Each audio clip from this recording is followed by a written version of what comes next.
सबों को जय यीशु यीशु सहाय प्रेज द लॉर्ड। प्रार्थना द परिवार फिर से आप सबों का आज की आराधना प्रार्थना में प्रभु यीशु मसीह के जीवित और सामर्थी नाम से पूरा प्रार्थना द परिवार, हमारी अगुआ प्रभु की दासी सिस्टर एस्तेर, प्रभु के दास भाई राज और हम सभी भाई बहन मिलकर आप सबों का हार्दिक स्वागत करते हैं। तो आइए हम इस घड़ी अपने आँखों को बंद करें, प्रभु की स्तुति उसके आराधना में आगे बढ़ें। आइए एक पल के लिए हम अपनी आंखों को बंद करें और आज इस पूरे दिन के लिए हम प्रभु को धन्यवाद करें। इस पूरे दिन व्यस्तता में भी हो सकता है, इस भाग दौड़ भरी जीवन में, भाग दौड़ भरे समय में प्रभु ने हमें कितनी बातें बतलाई, सिखलाई। हो सकता है उन बातों को नहीं सुन पाए, नहीं समझ पाए। उन हर एक पलों में भी हमारा प्रभु हमारे संग रहा, साथ रहा। उसने हमें कभी ना छोड़ा, उसने हमें कभी अकेला ना छोड़ा। हमारे प्रेम करने से पहले उस ईश्वर ने हम सबों से प्रेम किया। उस ईश्वर के प्रेम को जान पाना, समझ पाना हमारी समझ से, हमारे बुद्धि से परे है। इस घड़ी हम अपने आप को उसे सौंपते हुए, समर्पित करते हुए एक धन्यवादी मन लेकर बड़े विश्वास के साथ उसके निकट आए। और आइए हम एक भजन के साथ, इस गीत के साथ प्रभु की महिमा, उसकी स्तुति, उसकी आराधना करें।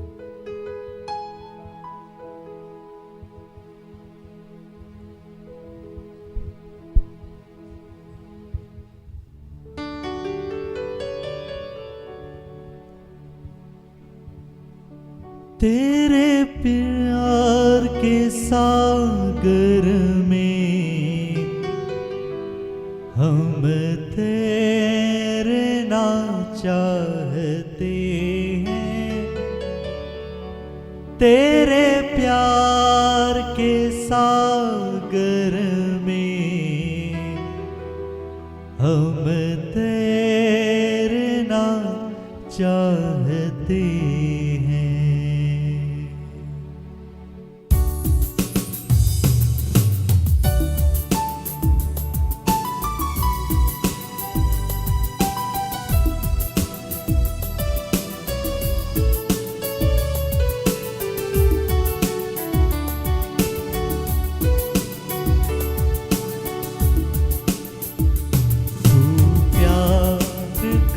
सागर सागर दया का तू है, तू प्यार का सागर सागर दया का तू है, तू प्यार का सागर सागर दया का तू है। सागर सागर दया का तू है। तेरे प्यार के सागर में हम तैरना चाहते हैं। तेरे प्यार के सागर में हम तैरना चाहते हैं। सागर सागर दया का तू है, तू प्यार का सागर सागर दया का तू है।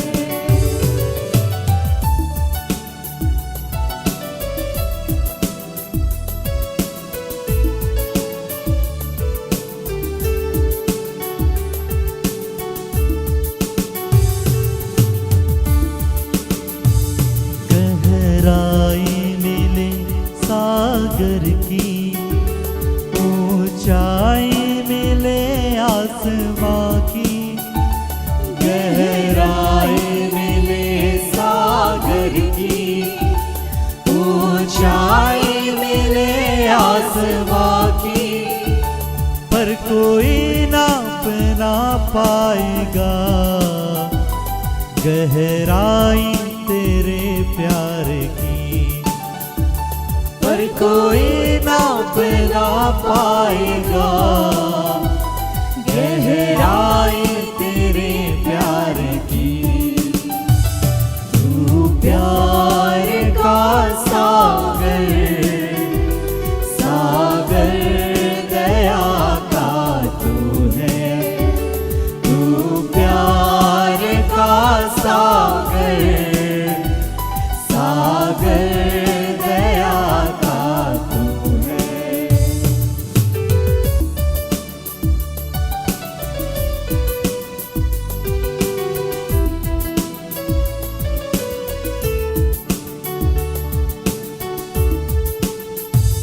परमेश्वर होने पर भी तू मानव रूप धारण किया। परमेश्वर होने पर भी तू मानव रूप धारण किया। प्रभु तेरे इसी प्यार ने हमको दीवाना बनाया। प्रभु तेरे इसी प्यार ने हमको दीवाना बनाया।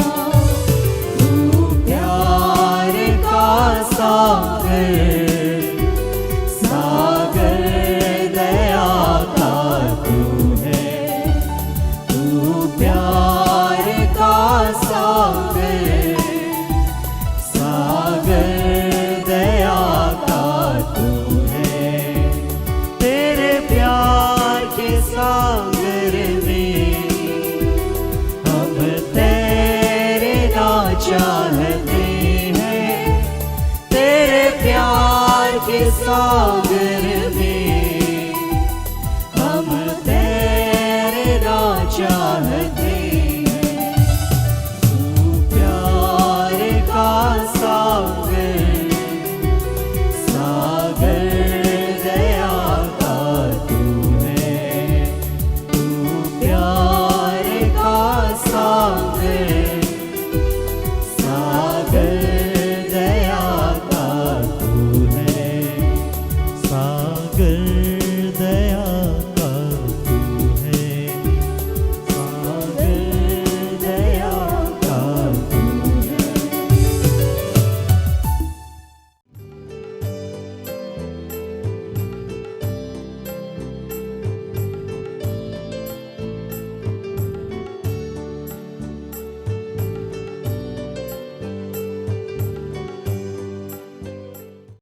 आज जो वचन मिला हम लोगों को वो पहला कुरिन्थ 16, 14, 15। एक बार उसको पढ़िए आप, रोमन कैथोलिक बाइबल से।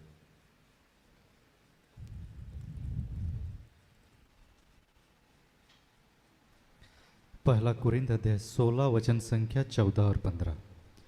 आप जो भी करें भ्रातृ प्रेम से प्रेरित होकर करें। भाइयों, आप लोगों से मेरा एक अनुरोध है। आप स्तेफनुस के परिवार को जानते हैं। वे लोग अखैया में सबसे पहले हमारे धर्म में सम्मिलित हुए और संतों की सेवा में लगे रहते हैं। मैं पूरा वचन फिर से पढ़ूं। जो कुछ करते हैं प्रेम से करो। हे भाइयों, तुम स्तिफनस के घराने को जानते हो। वो अखाया के पहले फल है और पवित्र लोगों की सेवा के लिए तैयार रहते हैं। अभी हमारे जीवन में एक जो अहम समस्या है जो चारों तरफ है, हम लोग चिढ़ते हैं, चिड़चिड़ के काम करते हैं। इरिटेट होना, परेशान होना। काम तो हम लोग कर लेते हैं, मतलब दो तरीका के लोग हैं, तीन तरीका के लोग मान लीजिए। एक तो बिल्कुल भी काम, सीधे कोई काम बोलिएगा तो बोले नहीं करेंगे, हटाइए, मेरा मन नहीं है, पेट में दर्द है, नाक में दर्द है, गर्दन में दर्द है, ये समस्या है, बीवी बुला रही है, हस्बैंड बुला रहा है, बहुत सारी समस्या वो बता देगा। और दूसरा वो कि काम करेगा लेकिन अंदर से चिढ़ता रहेगा, फूकता रहेगा, बेकार फंस गए, इससे अच्छा ना बोल देते, है ना। तुनक तुनक के काम करेगा, भिन भिना के काम करेगा, बुदबुदा के काम करेगा। और तीसरा तरीका जो हमारी आदरणीय महामहिम मुस्कुराती हुई, हर काम को बड़ा प्यार से। तो 3 तरीका में से जो पहले लोग हैं और जो आखिरी लोग हैं, मेरे हिसाब से दोनों ही सही है। मना कर दिया, तुम्हारी बातें हाँ की हाँ, ना की ना। और जो आखिरी वाला जो मैंने सिस्टर एस्थर के टाइप का लोग बोला कि हर काम को बड़ा प्यार से करेगा, मुस्कुरा के करेगा, आपको पता ही नहीं लगेगा कि वो कब गुस्सा में जाती है। लेकिन ये जो बीच का जो कैटेगरी है आज हमारे समाज में बहुत पाया जाता है। वो मना भी नहीं करेगा और लटका के भी रखेगा, ना हाँ बोलेगा ना बोलेगा, और करेगा तो चिड़चिड़ के करेगा, ऐसे करेगा जैसे आप पे एहसान कर रहे। तो प्रभु उन लोगों को आज समझा रहा है कि आप जो भी काम करें वो प्यार से करें, नहीं तो उसका प्रतिफल आपको नहीं मिलने वाला है। हालेलुया। अब देखिए नुकसान क्या है ऐसे लोगों के साथ। एक तो अपना टाइम आप खराब कर रहे हैं, दूसरा अपना मन खराब कर रहे हैं, तीसरा आप जिसके लिए कर रहे हैं वो भी आपको समझ रहा है कि आप चिड़चिड़ के कर रहे हैं। कहीं से कोई लाभ आपको नहीं हुआ नहीं हुआ। ना आप खुश रहे, ना जिसके लिए आप कर रहे हैं वो खुश रहा। आपने अपना समय भी बर्बाद किया, आपने अपना एनर्जी ऊर्जा सब लॉस किया और आपको मिला कुछ नहीं। और सबसे अहम बात, ईश्वर चिढ़ के जो काम करता है उससे वो खुश नहीं होता है। बाइबल लिखता है जो उदारता से देता है, जो प्रशंसा से देता है, जो खुशी से देता है, उसकी प्रभु आशीष देता है। जो दुखी होके देता है उससे प्रभु आशीषित नहीं होता है।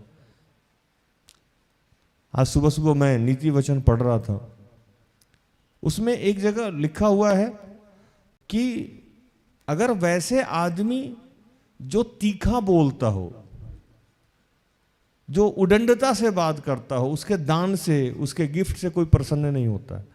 गिफ्ट के साथ मधुर भाषी भी होना चाहिए। क्या होना चाहिए? अगर आप किसी को कोई सामान दे रहे हैं तो उसके साथ मीठा भी बोलना है, तब वो लाभ का है। अगर आप तीखा बोल के किसी को सामान दे रहे हैं तो इससे अच्छा आप मत दीजिए, वो लेना भी नहीं चाहेगा। हालेलुया। वो लेना भी नहीं चाहिएगा। तो गिफ्ट देना या श्रम दान देना, हम किसी के लिए करते हैं तो क्या करते हैं? श्रम दान देते हैं। तो दान जो होता है वो सबसे बड़ा मुझे लगता है कि श्रम दान है, जो मैं शरीर के द्वारा किसी को करके देता हूं। उसके विकट स्थिति में जब उसको कोई नहीं पूछ रहा हो, आप किसी के साथ खड़े हो जाएं, वो डूब रहा हो उसके साथ खड़े हो जाएं, जब वो किसी समस्या में हो आप उसके साथ खड़े हो जाएं, कभी किसी परेशानी में हो जाए तब आप किसी के साथ खड़े हो जाएं। इसीलिए बाइबल लिखता है सुक्ति ग्रंथ नीति वचन में कि मित्र हम हर समय मित्र होता है, लेकिन विपत्ति के समय भाई बन जाता है। इसीलिए सुक्ति ग्रंथ में लिखता है कि आपका रिश्तेदार चाहे जितना भी प्रेमी हो, आदरणीय हो, लेकिन अगर निकटतम पड़ोसी आपसे ज्यादा प्यार करता है तो वो सबसे अच्छा रिश्तेदार वही है जो आपके पड़ोस में रहता है। हालेलुया। तो आज ये जो दान है, ये जो हम दे रहे हैं, इसको अगर चिढ़ के दें तो इसका कोई लाभ नहीं है। कोई भी काम, अगर आप खाना बना रहे हैं, आप किसी को कॉफी दे रहे हैं, यहां तक कि हम लोग प्रार्थना करने के समय भी चिड़चिड़ के प्रार्थना करते हैं, आराधना करने के समय भी चिढ़ के आराधना करते हैं, खाना बनाने के समय, बच्चा खिलाने, कोई भी काम दुनिया में ऐसा नहीं है जो हम बिना चिढ़े हुए आज कर रहे हैं। हर जगह हम चिढ़ते हैं और उसका कोई लाभ नहीं है। तो प्रभु कह रहे हैं कि कोई भी काम करें वो बिना चिढ़े हुए करें, प्रेम से करें या नहीं करें, क्योंकि उससे आपको कोई प्रतिफल नहीं मिलने वाला है। क्योंकि आप किसी और के लिए वो काम नहीं कर रहे हैं। काम किसके लिए कर रहे हैं? ईश्वर के लिए। जो भी करें, यहां क्या लिखा है, जो कुछ करते हो प्रेम से करो। हे भाइयों, तुम स्तिफनुस के घराने को जानते हो, जो अखाया में के पहले फल हैं और पवित्र लोगों की सेवा के लिए तैयार करते।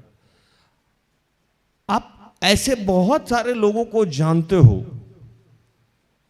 जो नए नए विश्वास में आए हैं। क्या है?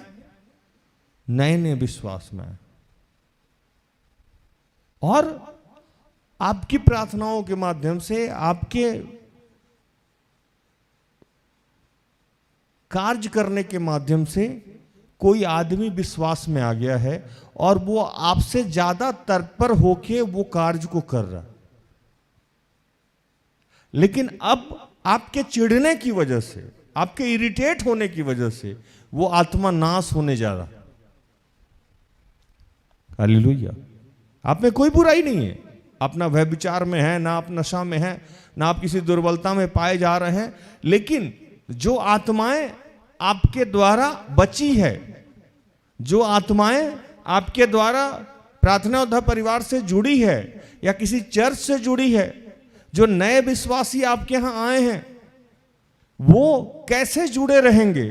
तो आपके प्रेम से, आपके स्वभाव से, आपके आचरण से। लेकिन अगर आप चिढ़ के काम कर रहे हैं तो वो नए लोग आप ही के चिढ़ने के द्वारा छूट जाएंगे, जो कि आपके मेहनत का फल है। हालेलुया। चिढ़ने की वजह से बहुत सारी समस्याएं हैं। मैं भी अपने ऊपर काम कर रहा हूं कि मैं चिढ़ना बंद करूं, लेकिन कई बार क्या है कि काम करते करते, आज से कुछ दिन पहले एक महिला आई, तो वो बैठी हुई थी, वो उनका अपॉइंटमेंट नहीं था, वो किसी और के साथ आई थी। कोई वो महिला और उनके पुत्र आए थे मेरे यहाँ, बहुत पुराने हैं, सब कुछ लोग पूछ पूछ के करता है। उनको कोई गाड़ी लेनी थी, वो आए मेरे पास। अचानक से एक सरप्राइज दिया, उन्होंने कहा कि ये आपसे मिलना चाहती थी। हम जा रहे थे, ये कहीं और जा रही थी किसी और सेवक के पास। मैंने कहा मिल लीजिए। बातचीत हुआ, बहुत खुश हुई, बहुत खुश हुई, और खुश होके वो बोली कि फिर मैं कब आऊँ। तो हमारे यहाँ का एक सिस्टम है कि हम लोग बोलते हैं कि 10 आज्ञा सुन लीजिए, वचन सुन लीजिए, और वचन सुन के ना एक बार फ़ोन कर लीजिएगा, उपलब्धता क्या रहेगी उसके अनुसार आ जाइएगा। वो क्या कि दूसरे या तीसरे दिन प्रकट हो गई, और भीड़ बहुत थी, बार बार बच्चे आके बोल रहे थे कि भैया ये वेटिंग में है, वेटिंग में है। अब मैंने जिसको समय दे रखा है उसको छोड़ के बिना समय वाले से मैं मिलूंगा, तो मुझे भी तो प्रभु को जवाब देना है। और मेरा मानना है कि किसी आदमी को अगर हम समय दिए हैं, वो मुझसे मिलने ही आया है, पिछले 10 दिन, 15 दिन, महीना दिन से समय लेना चाह रहा है, उसको समय मिला है, और आप अचानक आ गए मेरे से मिलने, तो मैं आपको रोक दूंगा, और आप बार बार चाहिएगा, तो उसमें थोड़ा सा इरिटेशन मुझे आता है कि क्यों नहीं समझ रही हैं कि हम ही किसी नियम कानून से बंधे हुए। यहां मैं चिढ़ जाता हूं। हालेलुया। लेकिन वो चिड़चिड़ाहट आपको नहीं दिखेगी, बगल में जो बैठी रहती हैं उनको दिख जाती है। या बहुत करीबी बच्चे हैं जो सारा दिन मेरे साथ रह रहे हैं, उनको दिख रहा है कि भैया इरिटेटेड हैं या चिढ़ रहे हैं। लेकिन जैसे आप आओगे तो नहीं चिढ़ूंगा, क्योंकि मुझे पता है कि मेरे शकल को आप हमेशा हंसता हुआ देखना चाह रहे हैं। तो मैं इस बात को समझ रहा हूं कि चिढ़ना स्वाभाविक प्रक्रिया है। मैं इसीलिए अपनी बात कहता हूं, मैं किसी और के बारे में नहीं समझाता। तो मैं जानता हूं कि चिढ़िएगा। मैंने अपनी समस्या बताई, और उस दिन कुछ देर के बाद, 1-1.5 घंटा के बाद वो बैठी रही, वो भी जिद पे थी, और वो बोली नहीं भैया बोले थे मिल के जाइए। वो आई 2 मिनट, मैंने केबिन में उनको बुलाया और बड़े प्यार से बोला कि बहन आज नहीं बैठ पाएंगे। नहीं बैठ जाते हैं ना। मैंने कहा आज आगे भी लोग हैं, आप फिर कभी आना। हालांकि वो बहन नाराज हो गई और आज तक दोबारा नहीं आई। उनको लगा कि अच्छा ये बिना समय मिल नहीं सकते। तो मैं कई बार जानता हूं कि लोग नाराज हो जाते हैं, लेकिन मेरे पास कोई विकल्प नहीं होता है, और मैं वहां इरिटेट होता हूं। इरिटेट इसलिए होता हूं कि मैं किसको खुश करूं, इनको करूं या इनको करूं। तो इरिटेशन मेरी आती है, वहां आती है कि मैं समस्या में रहता हूं। दोनों तो प्रभु के ही बच्चे हैं, एक को मैंने पहले से बुला रखा है और एक अनायास आ गया, और पहले से बुलाया हुआ इतना टाइम रहता है और बाकी का सारा, मैं इसीलिए अपनी दुविधा बताया। लेकिन उस पे भी मैं काम करना चाह रहा हूं और मैं नहीं दिखाना चाहता हूं कि मैं चिढ़ा हुआ हूं। मैं आज आप लोगों से यही रिक्वेस्ट कर रहा हूं कि अगर आप चिढ़ भी रहे हैं तो अपने शकल सूरत पे नहीं आने दीजिए, नहीं तो आपके शकल सूरत के चिड़े होने से बहुत सारी आत्माओं का नाश हो जाएगा जो आपके माध्यम से ही विश्वास में आए हैं, किसी चर्च से जुड़े हैं या अन्य किसी सेवकाई से जुड़े हैं या आराधना से जुड़े हैं। इसीलिए यहाँ लिखता है कि हे भाइयों, तुम स्तिफनुस के घराने को जानते हो, अखाया के पहले फल हैं। फल का मतलब कि हम लोग जो मेहनत कर रहे थे, हमारे मेहनत के माध्यम से वो विश्वास में आए, उन्होंने यीशु को ग्रहण किया, वो फल है, वो खराब हो जाएंगे। हालेलुया। सोचिए चिढ़ना कितना समस्या वाली बात। तो आज प्रभु कह रहे हैं कि जो भी करिए प्यार से करिए। अगर इरिटेशन हो रहा है तो कृपया उसको ढक लीजिए, सामने वाले को दिखाइए नहीं, क्योंकि आपके चिढ़ने से हो सकता है कि कोई विश्वास से समाप्त हो जाए, कोई विश्वास को खो दे, या आपके इरिटेशन की वजह से कोई यीशु को नहीं समझ पाए, यीशु से दूर हो जाए, क्योंकि वो आपकी समस्या समझ नहीं रहा। जैसे मैंने अपनी समस्या को बड़े आराम से आपके सामने रखा, तो मैं भी दुविधा में रहता हूं और वो दुविधा की वजह से चिढ़ता हूं, लेकिन वो दिखाना मैं पसंद नहीं करता हूं। आपको मैंने बड़े प्यार से समझाया कि आपके जीवन में दुविधाएं आएंगी, समस्याएं आएंगी, आप भी चिढ़िएगा। मेरे भूषण भाई भी बड़ा प्यार से चिढ़ते हैं, जो मैं समझता हूँ, बाकी लोग नहीं समझते हैं, क्योंकि ये बहुत मधुर भाषी और हंसमुख हैं, लेकिन कहाँ इरिटेट होते हैं हम जानते हैं, लेकिन ये छुपा के रख लेते हैं लोगों को, ये अच्छी आदत है। तो आज आपको यही सिखाया जा रहा है, मैं समाप्त करूं, कि इरिटेशन है तो छुप जाइए, दिखाइए नहीं किसी को। और सबसे बेहतर ये बात है कि इरिटेट होके, चिढ़ के कोई काम मत कीजिए, क्योंकि आपके चिढ़ने से वो बनने के बजाय आप बिगाड़ रहे हैं। किसी को विश्वास में लाने के बजाय आप किसी को विश्वास से हटा रहे हैं। आप ही के द्वारा कोई आशीष किसी को मिला होगा, वो आशीष आप ही के माध्यम से समाप्त हो जाएगा, आपको ये समझ में नहीं आ रहा है। और विशेषकर हम पत्नी से, पति से, बेटे से, बेटी से, भाई से, बहन से, माँ से, बाप से घर में चिड़चिड़ के काम करते हैं। इस पे प्रभु आप लोग को सामर्थ्य दे और मुझे भी सामर्थ्य दे कि हम लोग जो भी करें आनंद के साथ करें। प्रभु इन सारे वचनों से आप सबको और मुझे भी आशीषित करे। आमीन।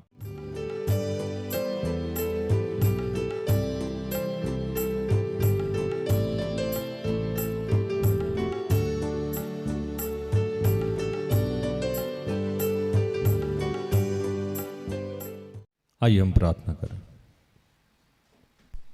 कि हे दयालु पिता, प्रभु हम सब के अंदर दुर्बलताएं हैं, हम सब के अंदर कमियां हैं प्रभु। हम जो भी काम करते हैं प्रभु तेरे नाम से करते हैं, फिर भी हम चिढ़ते हैं प्रभु। हम जो चाहते हैं वो नहीं पाते हैं, इसलिए लड़ते और झगड़ते हैं प्रभु। हम जैसा सोचते हैं वैसा होता नहीं है प्रभु, इसलिए हम चिड़चिड़ करते हैं पिता, इरिटेट रहते हैं प्रभु, और अपने आप को दुखी करते हैं, आपको दुखी करते हैं, सामने वाले को दुखी करते हैं प्रभु। इसके लिए आज तुझसे क्षमा चाहते हैं कि हे पिता, हमारा चलना फिरना, उठना बैठना सब ऐसा हो जाए कि निरंतर तू हमसे आनंदित रहे, तो निरंतर कहे कि ये मेरा प्रिय पुत्र है, मैं इससे अति प्रसन्न हूं। हे प्रभु, हमारे जीवन में चाहे जो भी समस्या रहे प्रभु, लेकिन हम आनंद के साथ सारे कार्यों को करें प्रभु। पिता, पुत्र, पवित्र आत्मा हम सबको ये आशीष दे प्रभु कि हम बिना चिढ़े हुए हर काम को प्रेम से करें और हमारे माध्यम से कोई भी आत्मा नाश ना हो। पिता, पुत्र, पवित्र आत्मा तेरा धन्यवाद करते हैं।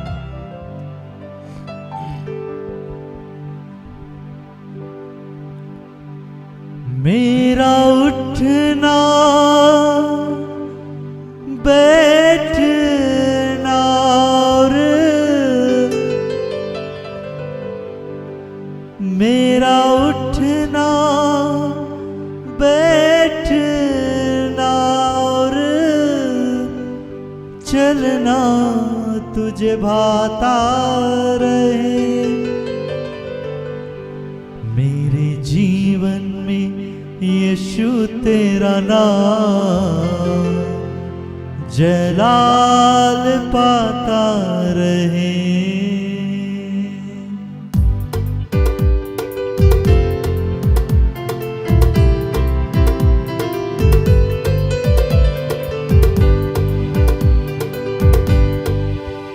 मेरे जीवन में यीशु तेरा नाम जलाल पाता रहे। मेरे जीवन में यीशु तेरा नाम जलाल पाता रहे। मेरे जीवन में यीशु तेरा नाम जलाल पाता रहे।